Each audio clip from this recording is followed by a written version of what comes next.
Welcome back to Ancient Paths, Modern Steps, the podcast where we explore the unexpected chapters of life.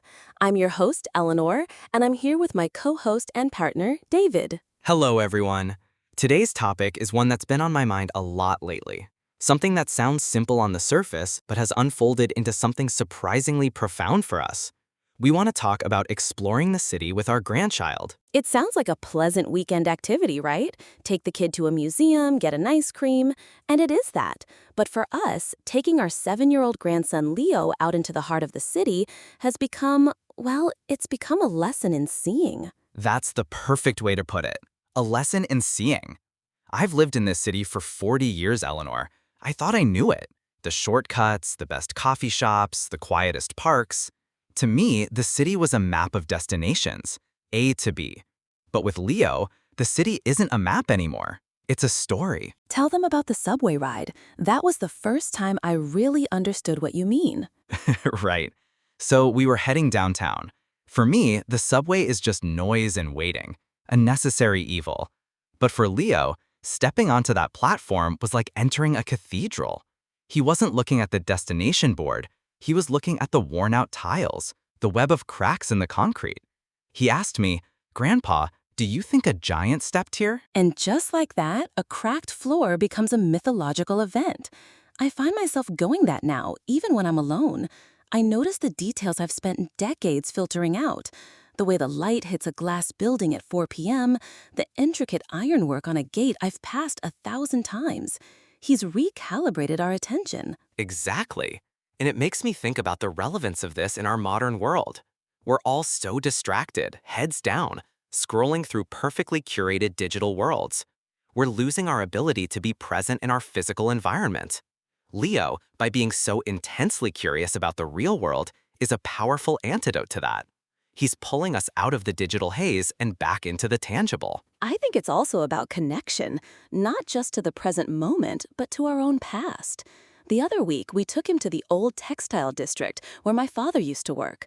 It's all boutique hotels and art galleries now, but as we stood on a corner, I could tell Leo about the sounds of the factories, the smell of the dye, the sight of men in dusty aprons. I was layering our family's history onto the city's map for him. And he was fascinated. He wasn't just hearing a history lesson, he was standing in the middle of it. He was connecting his grandpa's stories to a real place. It wasn't abstract. That's a powerful thing for a child to grasp, that the world didn't just appear as it is now. It has layers. It has ghosts. It makes me wonder what he'll remember. Will he remember the specific facts about a building? Probably not. But I hope he remembers the feeling of being on an adventure, of discovering something hidden. The feeling that his grandparents weren't just old people telling stories, but were his co-conspirators in exploration. I think it's a two-way street too. We're not just teaching him, he's teaching us. His generation is so visually literate in a way we weren't. He'll spot a piece of street art on a rooftop that I would never have seen. He'll ask questions that completely reframe things. We were at the Science Museum in front of this giant imposing T-Rex skeleton, and he just looked up and asked, "Was he ever lonely?" Oh, I remember that. It stopped me in my tracks. I was thinking about fossils and geology, and he was thinking about empathy. It's a humbling experience, isn't it? To realize that their perspective isn't a lesser, simpler version of our own. It's just different, and in its own way, often more insightful. It is. And that's the core of it for me. Exploring the city with him has moved beyond a simple pastime.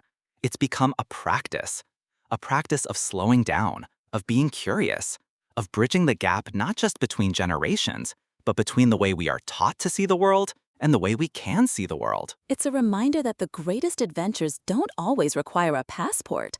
Sometimes they just require holding a small hand, looking down, and being asked a question you never thought to ask yourself. So for anyone listening, if you have the chance with a grandchild, a niece, a nephew, any young person in your life, don't just take them somewhere. Go exploring with them. Let them lead. You might just rediscover a world you thought you already knew. Beautifully said, David. That's all the time we have for today. Join us next time on Ancient Paths, Modern Steps as we continue to explore life's rich and unexpected chapters.